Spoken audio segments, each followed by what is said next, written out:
real zeros of polynomials. A polynomial has a degree what? Degree n. X to the n is the highest power, right?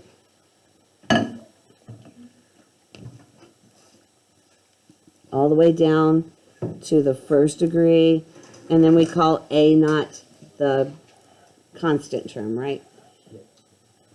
How many real zeros of this polynomial with degree n?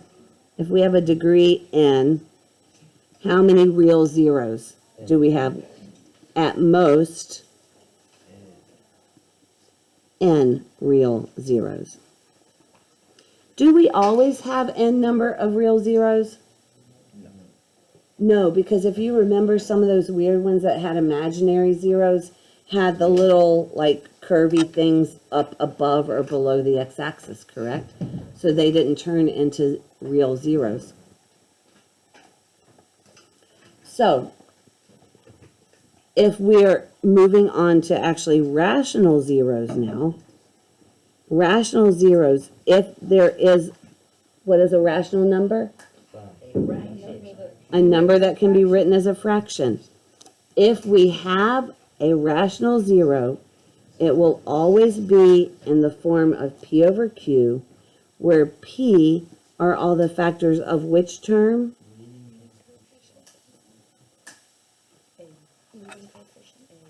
No, I told you I did. Constant term. Of the constant term,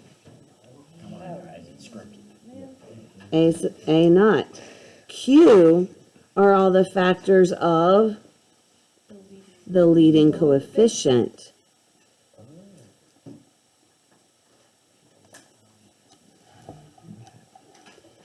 So now, I will say over and over, we learn by example. We learn by doing, correct? So what is the constant term in this function? 2. 2. So can you list all of the factors of 2? 1 and 2. And by the way, couldn't we say positive 1 times positive 2 and negative 1 times negative 2? So we usually include the plus minus. How about the q, though? It's just 1. I mean, positive 1 times positive 1 or negative 1 times negative 1. So if I ask you to list all the p's over q's, I only have plus or minus 1 and plus or minus 2, because when we divide them by 1, it keeps the same fraction, right?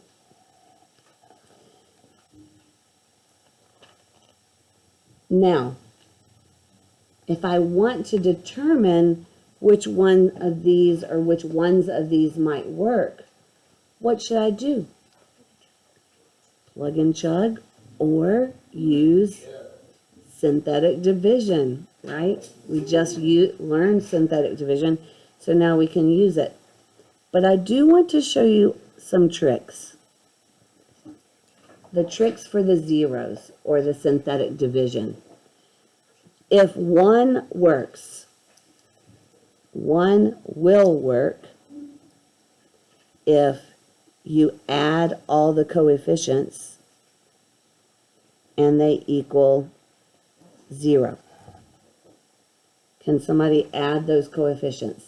1 minus 3 is negative 2.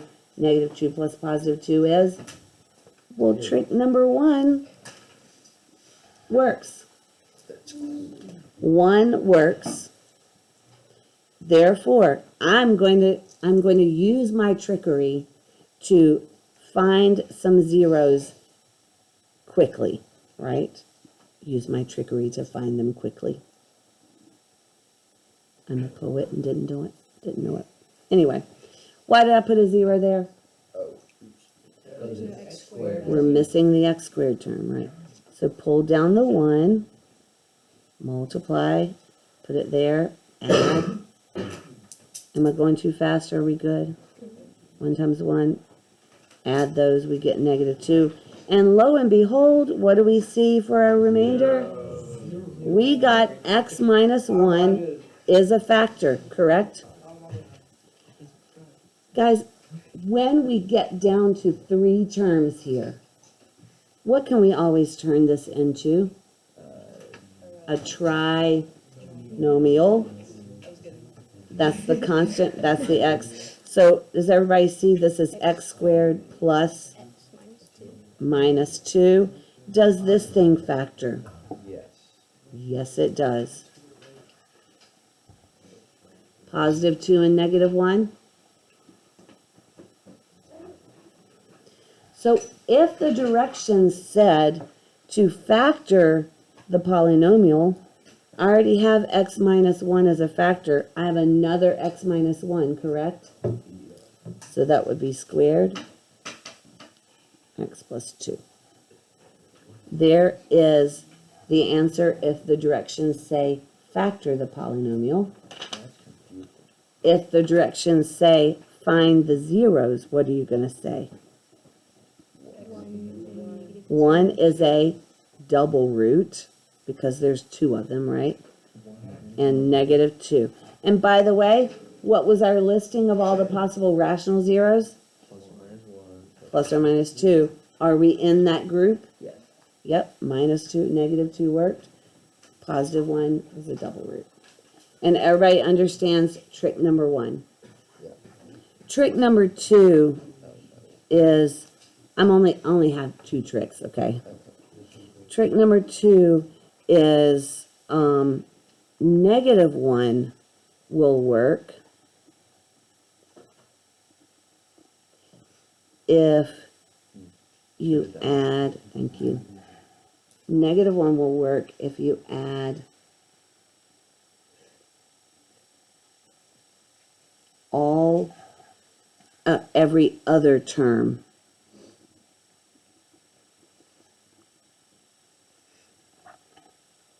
and the 2 equal each other, if that makes sense.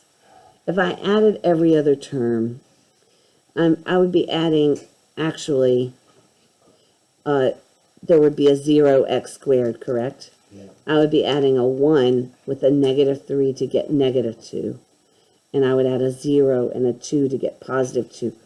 They are not equal, so negative 1 does not work. So I'm adding every other term, and the 2 sums are equal. Does that make sense?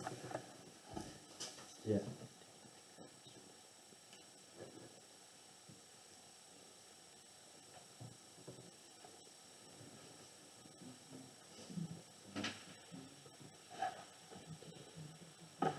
So, trick number 2 out of 2 tricks. That's all I got. Let's do another example. And the directions actually say, find the zeros and sketch the graph. So we've already been sketching the graph in the previous sections, right?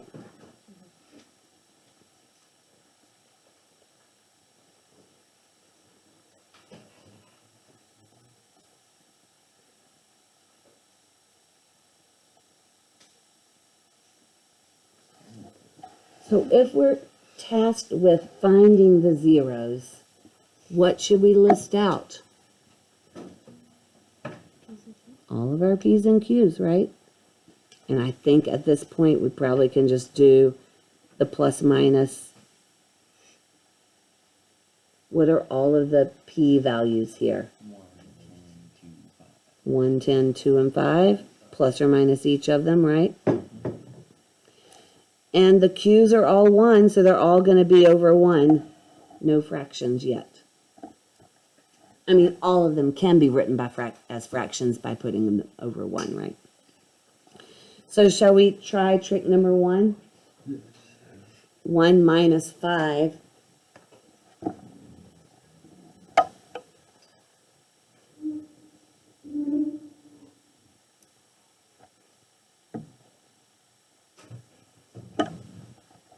One minus 5 is what?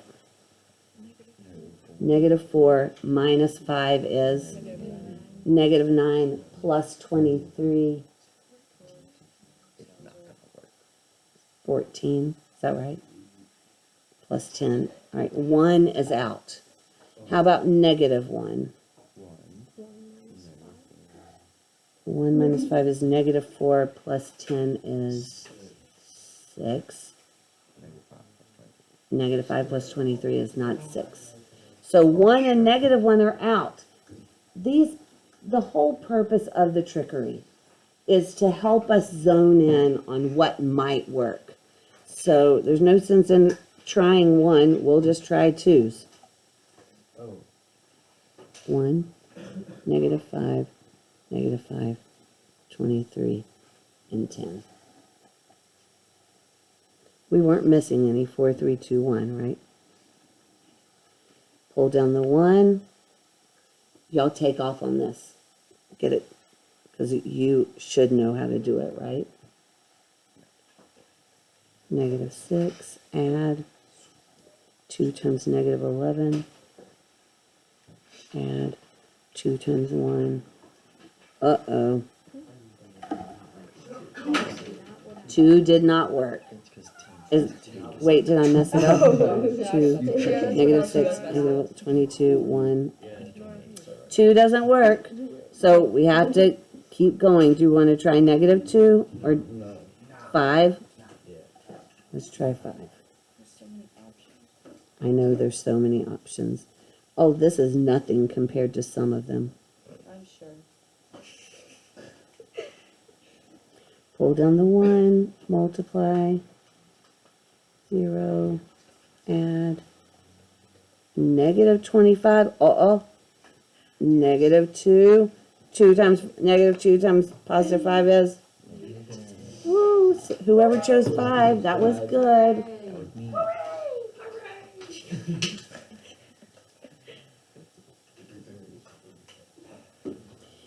Now guys, I'm glancing. I don't usually list a new set of P over Q's, but what's my P here? 2. 5 and 10 are going to be out, aren't they? So, and we tried positive 2. My only next guess is negative 2.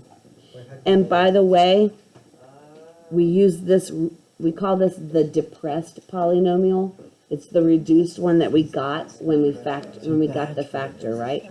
So we're going to go and replace it with 1, 0, negative 5, negative 2. Any questions so far? How do I know the... Oh, if I rewrote this as a new polynomial, I'd have x cubed, 0x squared minus 5x minus 2, right? And if I listed a new set of P over Q's, I only have 1 and 2 left. I don't have the 5 or the 10. That's how I knew it was out. All right, so pull down the 1, multiply, add. What is negative 2 times negative 2? Positive 4. And what is negative 2 times negative 1? Positive 2. Shoo, we found it.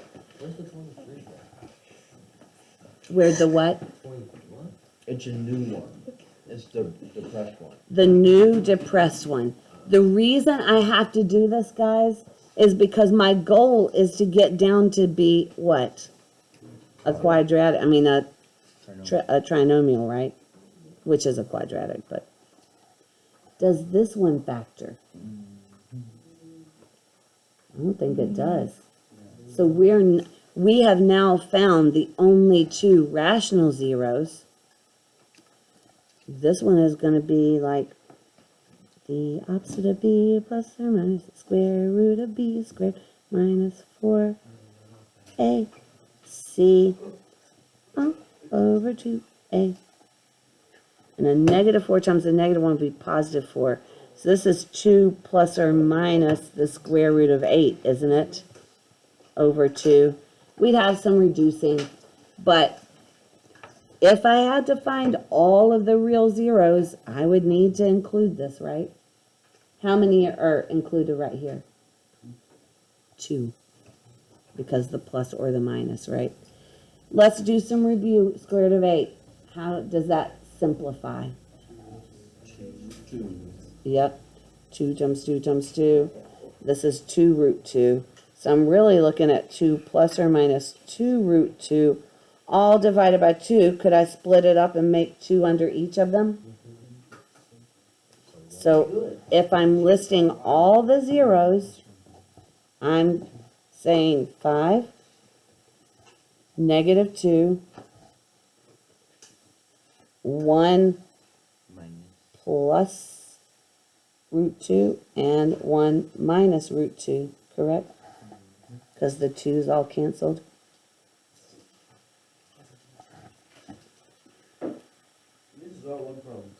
That is all one problem. But that was only part A of that problem. Part A said locate all the zeros. Part B said sketch the graph. So let's do part B. Somebody read off the zeros. 5, negative 2, 1 plus square root of 2, 1 minus square root of 2. Negative So- 2 for the second. Oh. Literally, I don't know what goes on in my brain, but literally. Literally. I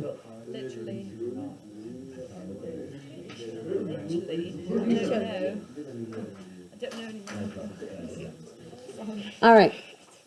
So we got a regular 0 at negative 2, positive 5.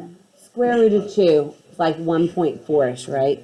1 plus 1.4 would be 2.4-ish. 1 minus 0.4 would be 0.6-ish.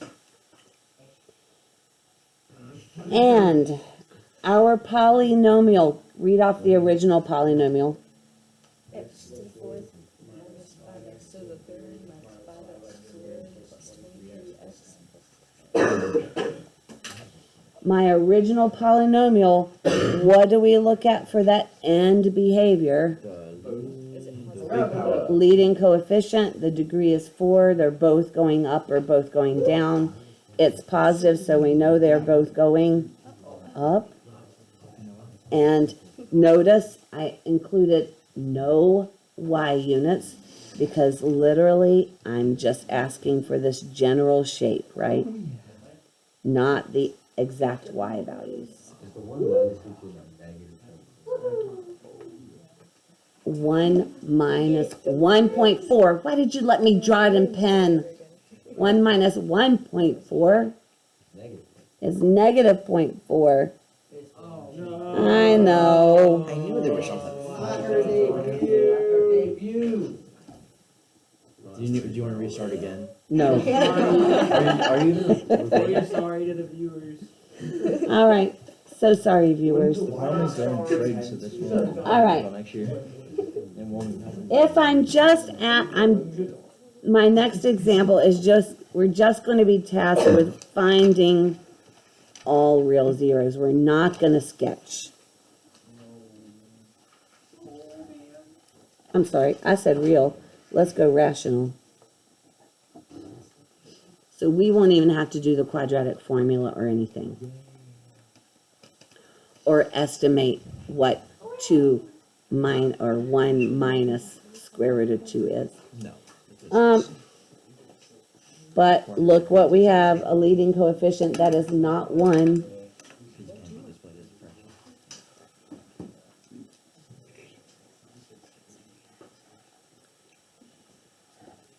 Guys, literally, I have one question as we assess that will just say, list all possible rational zeros. What is that going to be? Plus or minus 1 for the 6, 2 for the 6, and 3 and 6, correct? But our Q's, P are all the factors of the 6, the constant term. 1 times 6, 2 times 3. I just list them in order. The Q's are all the factors of 2, right? Which is just 2 and 1. So now we have to go and put all of these over the 2 and all of them over the 1. Well, the 1 is taken care of. What is 1 over 2? 1/2. 2 over 2, though, is just 1, already listed. 3 over 2 we'll have to list. What about 6 over 2? 3 already listed. Now we've got all of the possible ones. You do that just because you have two in front of the Just because the Q, remember P is the constant term, Q is the leading coefficient. So far, all of our examples, the Q is just one plus U. So, do we want to look at trickery? Trickery number 1 was 2 plus 1 is 3 minus 13, negative 10 plus 6. 1 is not one of the zeros. Does negative 1 work? Negative 11 does not equal. Negative 11 does not equal 7. So 1 and negative 1 are out. Are we going for 2? I remember this from last year. Pull down the 2. Multiply. Add. Multiply. Oh my goodness. It just always makes you feel so good when you find one to start on your first try. What do we do now?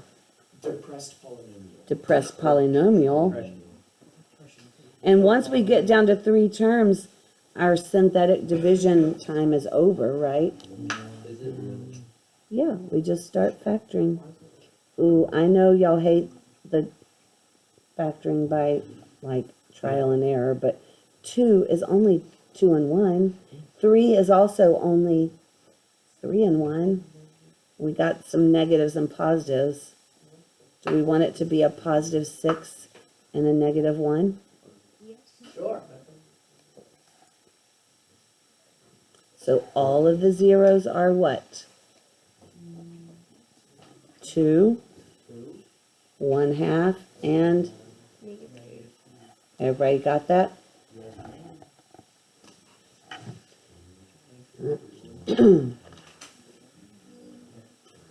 I cannot stop with a super easy example where we only had a 2.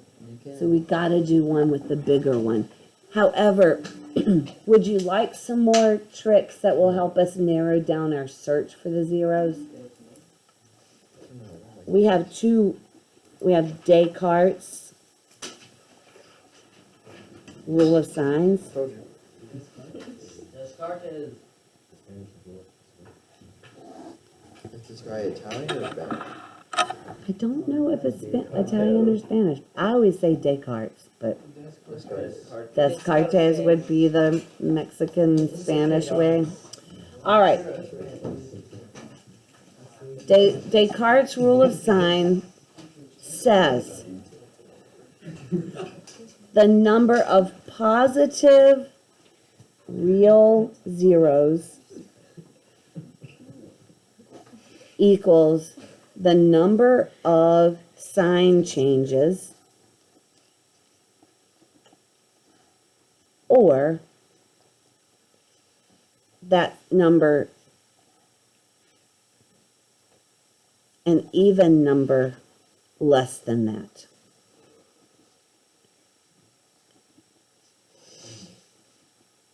That's kind of wordy.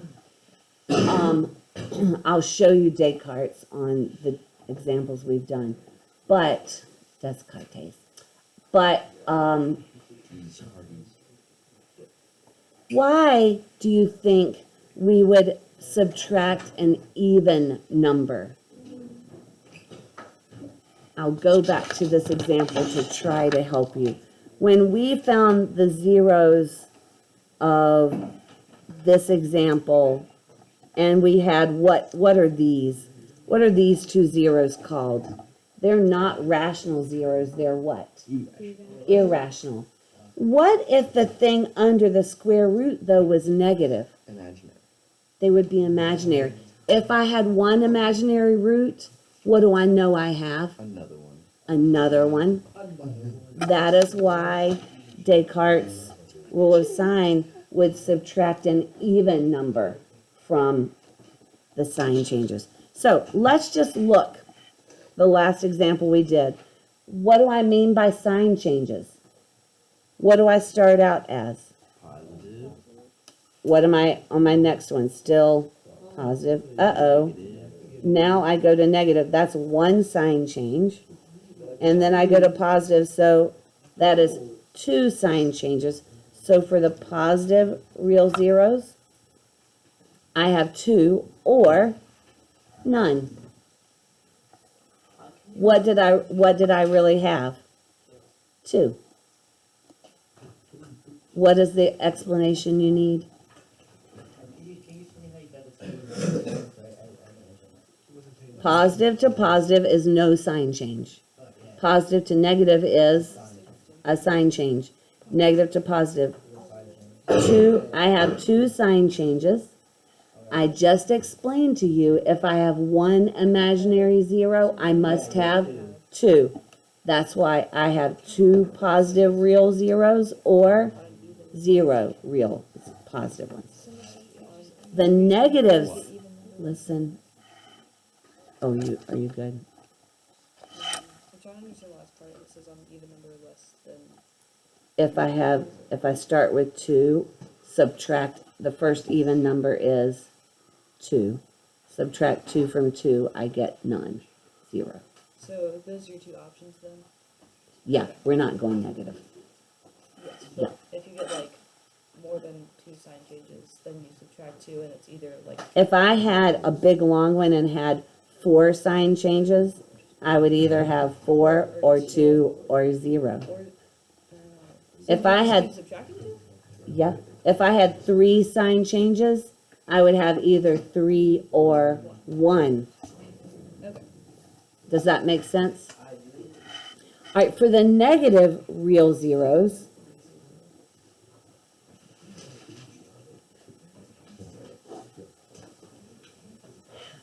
I don't know how to write this very well, but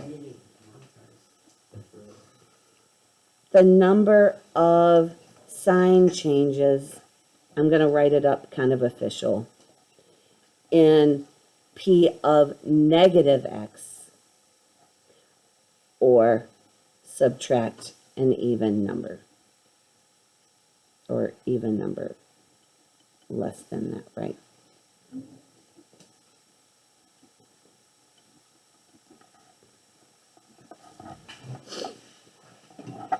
Now, P of negative x.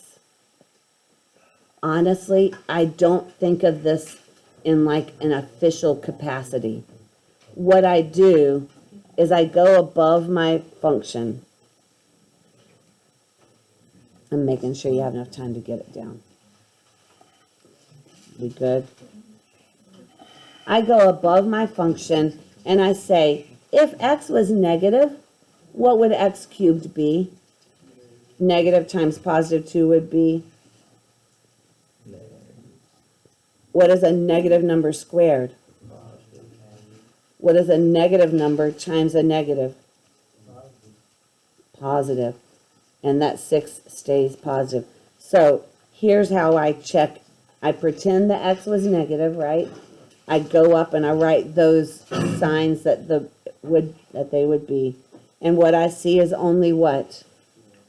Only one sign change. Was this correct in our listing? Yep. It was correct. Is this like a way to check, or would we do this like before we start? So this would be a way to check before we start. And if we get a bunch of sign changes, it's not that helpful, right? Because then we don't know, oh, well, if there's no sign changes, if this was plus, plus, plus, there's no sign changes, would I even look for positive ones? No. So it would be helpful if there's no sign changes. But let's look at the very first one. How many sign changes do you see? 2. 2. So 2 or 0 positive ones. How many did we find? 2. Pretend that x is negative. A negative number cubed would be negative. Negative times a negative would be in that state. So you see only one sign change there. So where that's helpful is if we went and found a -0 to start with, we would know we wouldn't need to look for any more negatives. Does that make sense? That's how Descartes helps us. If there's a bunch of sign changes, Descartes gives no help. They give no help. So let's just come up with the worst example.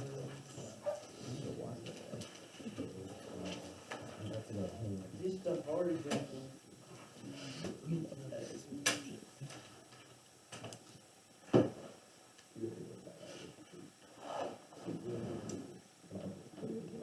What if I sue?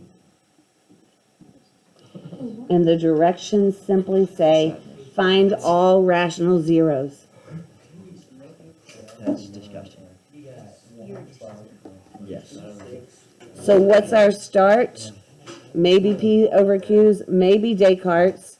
1, 2, 3, 4. Is Descartes on the positive end going to help us? No. 5 or 3 or 1 real positive zeros, right? Negatives. What is a negative number to the 6th power? A negative to the 5th. Negative times a negative. Oh.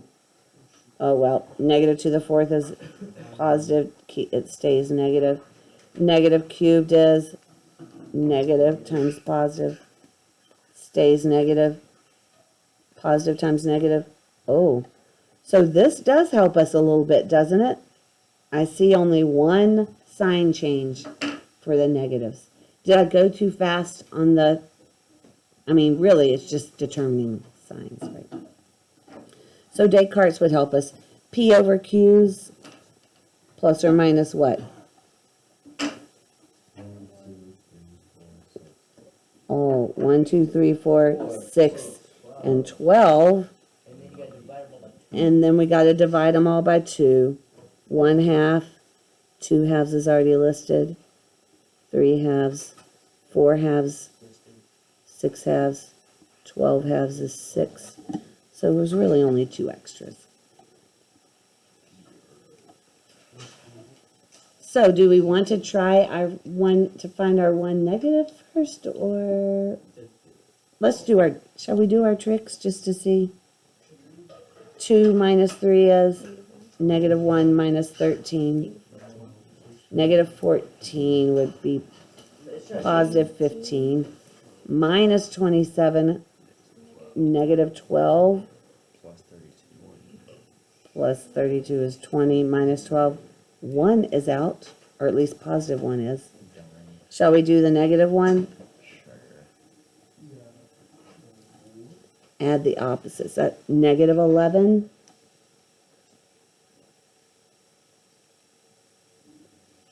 Minus 27 is -38. Minus 12 is negative something. And these are...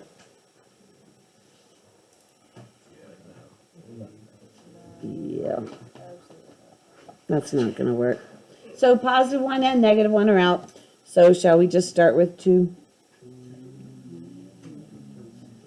Are we missing any? 6, 5, 4, 3, 2. We're not missing any.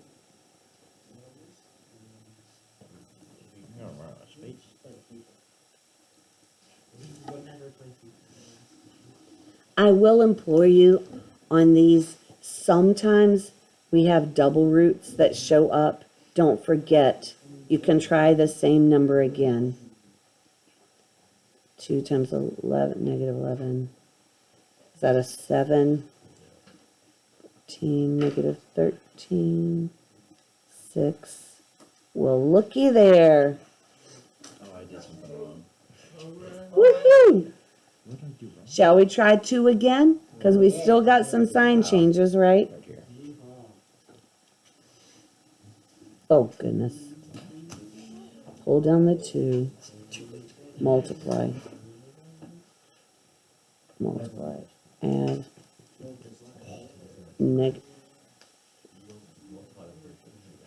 Oh, no. Good catch. 2 times 2 is 4, plus 1 is 5. 2 times 5 is 10, minus 11 is negative 1. Whew, good call. I took off. 2 times 5, 10. Woo! We'd have had a,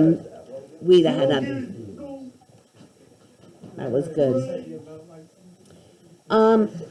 Guys, thinking of our P's and Q's again, would I try a 2 again? We only got 1 and 3 left. Shall we try the 3? We knew 1 didn't work, right? Pull down the 2. 3 times 2 is 6 plus 5. 33. Uh-oh. Minus 1 is, oh no, big number. Big number. Wow, my Big goodness gracious. number. And a big number there.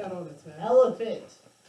Big number. You're welcome to do big number. If you're just finding zeros, stop when you realize it's not. Guys, this brings up another little trickery thing.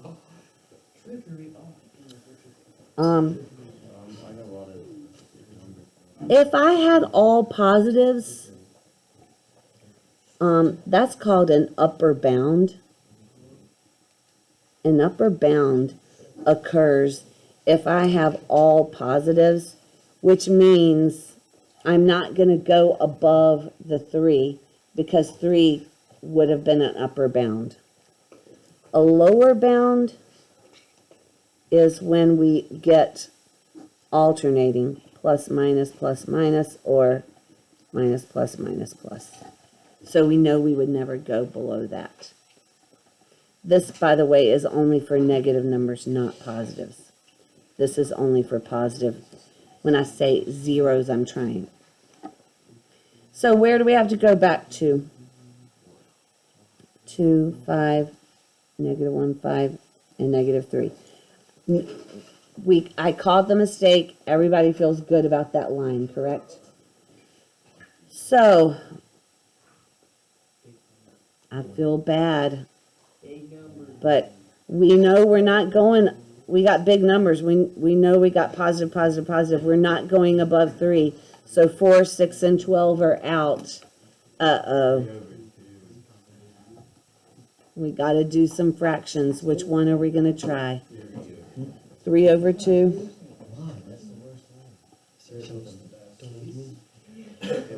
Be careful. Pull down the 2.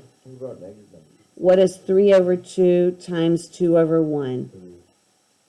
3. Well, the reason I'm not going to negatives right now is if I find 1, I'm only going to find 1. So I'm going to try for my positives. 5 plus 3, 8 over 1 times 3 over 2 gives me 12. Minus 1 is, we got fractions showing up. I'm bailing. Let's do the 1/2. Why did you make us do this? I took your suggestion. This is called student-led instruction. 2, pull it down. What is 1/2 times 2? Everybody, re-engage, re-engage. 1. 5 plus 1 is? It's beautiful. Half of 6 is? 3 minus 1 is? Still beautiful. 2 times a half? 5 plus 1? Still beautiful. Half of... Happy New Year. Hey, what do we do next? When we divided that 1/2 thing, what? Oh, by the way, notice, what are all of these? They're all what? No, they're all positives. We got an upper bound. We have achieved upper boundness. Yeah, why did we divide it by 2? Because it's 1/2. So you have to divide it. All right, I'm gonna try for that negative one, people. Uh-oh. Wait a minute, wait a minute, We already proved it wrong. wait a minute. If I write this as a reduced polynomial, what do I have? X cubed plus 3x squared plus x plus 3. What do you see if we factor?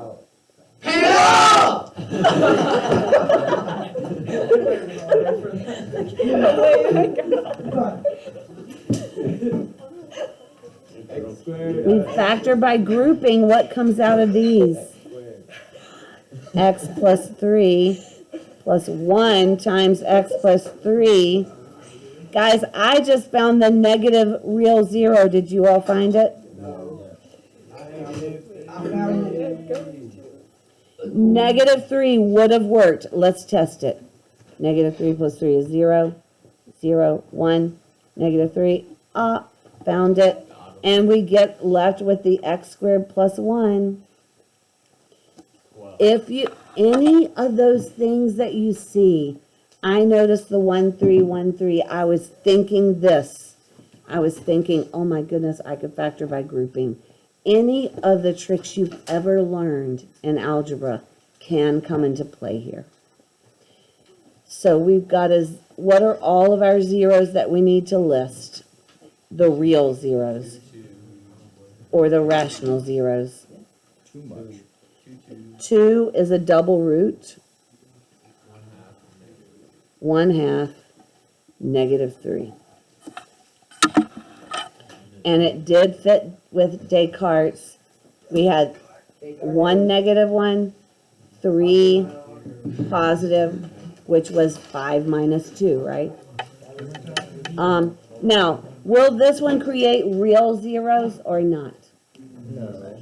They would be two imaginaries. If we were listing all the zeros, then we would take that extra step. Can we force factor? X plus I, X minus I. Have I shown you the forcing with the sum of two squares? That will show up here. You force factored last year? I didn't know my tutor. We did something fun. Anytime we have the sum of two squares, it can turn into like if that was x squared plus 16, somebody, how would that factor? X plus 4i, x minus 4i. Because what is negative 4i times positive 4i? 16. Negative 16i squared, but I squared is positive 1. I mean negative 1, and negative 1 times 16. You have the 2 as a double root. How do you know that you needed to test the 2 again? I didn't know it. Since there was a whole bunch of them, I just had this gut instinct that said try 2 again. I don't think I like that with any of them. I've not. Yeah, that's test. Just don't forget you could have double roots. Guys, the next thing says find, you might have to use the quadratic formula. Do we need to review that one? I reviewed it one time. The opposite of b plus or minus the square root of b squared all over 2a. Yeah. So if we get down to a quadratic, we can always go to the quadratic formula. Do you need review on this? No. Are you sure? I hate it. Did I hear one yes? No, I don't do review, I just don't like it. Oh, well. Key. Wait, are we I done? did not need to write that. We are done. Like and subscribe.